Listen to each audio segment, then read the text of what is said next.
ধুর, কোথায় যে রেখেছিলাম। সদরুদ্দিন,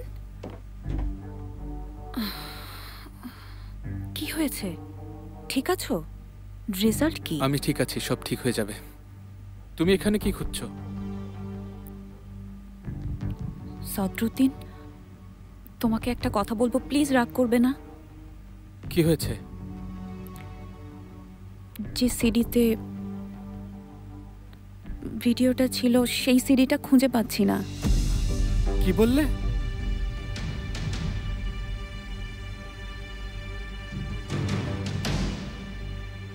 সঙ্গুল, তুমি ওটা কোথায় রেখেছিলে? ভালো করে খোঁজো। সিডিটা বাবার হাতে গেলে সবকিছু শেষ হয়ে যাবে, বুঝতে পারছো?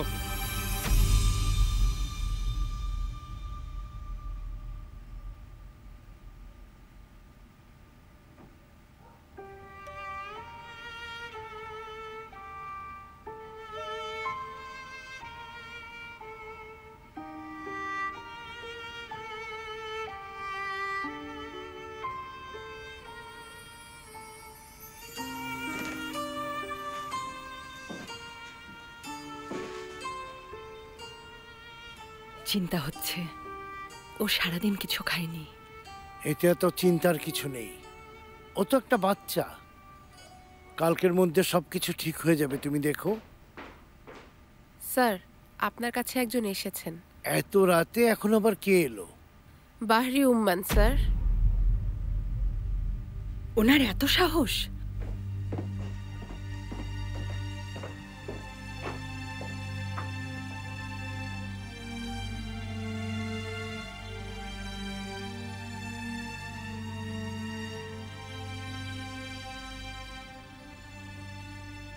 আমি বলেছিলাম তোমাকে ওটা আমার হাতে দিতে।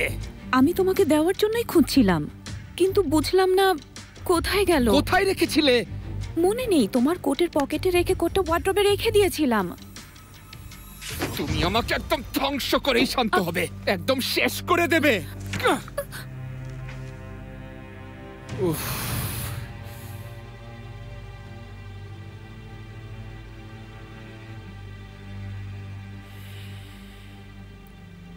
সদরুদ্দিন, শান্ত হও। আমি আসলেই সরি। আচ্ছা ঠিক আছে, সমস্যা নেই, ঠিক আছে। সত্যি সরি। ঠিক আছে সঙ্গুল, বললাম তো।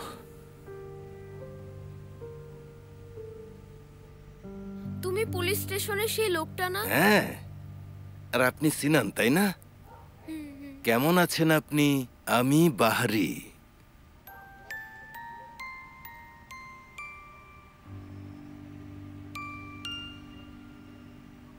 সিনান, তোমার রুমে যাও নানু ভাই। কি খাবেন ম্যাডাম? তারা এখানে বেশিক্ষণ থাকবে না, কাজে কোনো কিছু লাগবে না। আমরা কিছু খাবো না, থ্যাঙ্কস। বলুন, আমি শুনছি। আমি এখানে মুস্তফার ব্যাপারে কথা বলতে এসেছি।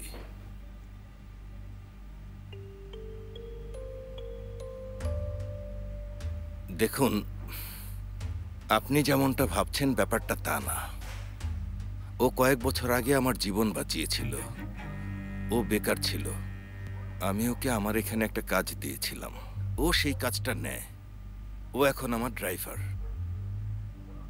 এগুলো আমাকে বলছেন কেন?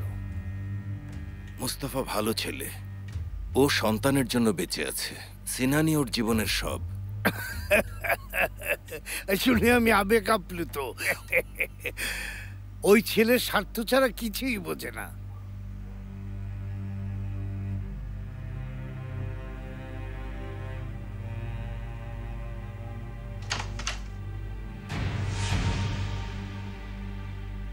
তুমি এখানে কি করছো? কথা বলতে এসেছে। তুমি কি আমাদের কথা শুনছিলে? এই ছেলে দরজায় দাঁড়িয়ে সব কথা শুনছিল নাকি? আশ্চর্য তো, আমি কেন আপনাদের কথা শুনতে যাব? আমি জানি না। স্যারকে আমি একটা কথা জিজ্ঞেস করতে এসেছি। কি জিজ্ঞেস করবে? তাড়াতাড়ি করো।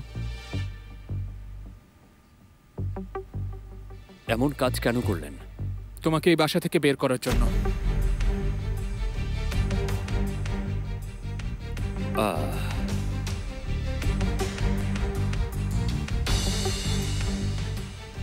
আমি জানি না আমার সাথে আপনার প্রবলেমটা আসলে ঠিক কোথায়। আমি আপনাকে একটা কথা বলতে চাই। আপনার যখন যা ইচ্ছা আপনি তাই করতে পারেন, কিন্তু আপনি কখনোই আমার আর আমার ছেলের মাঝখানে আসার চেষ্টা কখনোই করবেন না।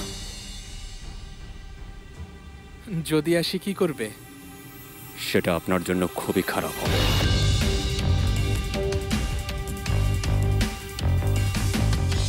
বুঝেছি, মুস্তফা পৃথিবীর শ্রেষ্ঠ বাবা। এখন বলুন আপনি কেন এসেছেন? আজকে যা হয়েছে তাতে মোস্তফার কোনো দোষ নেই। ও তো এই ব্যাপারে জানতোই না। আমার ছেলেটাই একটু, বুঝতেই পারছেন কিভাবে যে বলবো, আমি সাইকো, অসভ্য, পাগল। একটু বদমেজাজি, এটাই ওর দোষ। তো আমি চাই সিনান আর মুস্তফার সম্পর্কটা আবার আগের মতো হয়ে যাক। মুস্তফাকে খুবই ভালোবাসে, খুবই কষ্ট পাচ্ছে।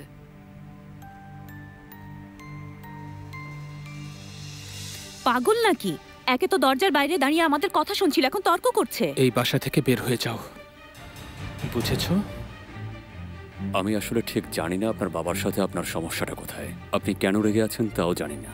আমার মনে হয় বাহারি স্যার আপনাকে তেমন পছন্দ করেন না, কিন্তু আমার ছেলে আমার সব। আমাদের মাঝে কখনোই আসবেন না। ব্রাদার, নাটক বন্ধ করো, ওদিকে যাও। এই বাসায় যেন তোমাকে আর না হয়েছে। দেখি, বোঝা গেছে? সাজুদ্দিন, ভাই, চলে গেছে, শান্ত হও, সবকিছুর একটা সময় থাকে, একটু ধৈর্য ধরুন। ঠান্ডা হও। অবশ্যই সবকিছুর একটা সময় থাকে।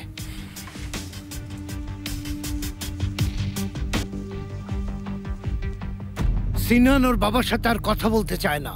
ও তার বাবার চেহারাও দেখতে চায় না। আপনি কি শিওর? আমরা শিওর।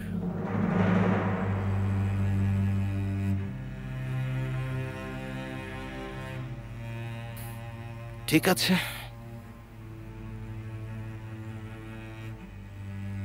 আমরা তাহলে আর আপনার এখানে আসবো না মিস্টার উনসাল। আমি দুইভাবে সমস্যার সমাধান করি, এক ভদ্রভাবে আর দুই আমার মতো করে।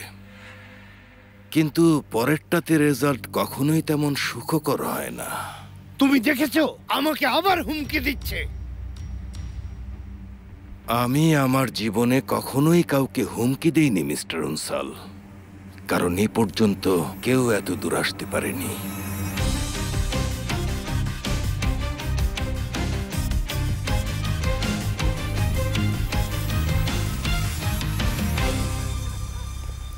আচ্ছা ঠিক আছে, হতাশ হইও না। বাসায় গিয়ে রেস্ট নাও, আগামীকাল এ ব্যাপারে কথা হবে।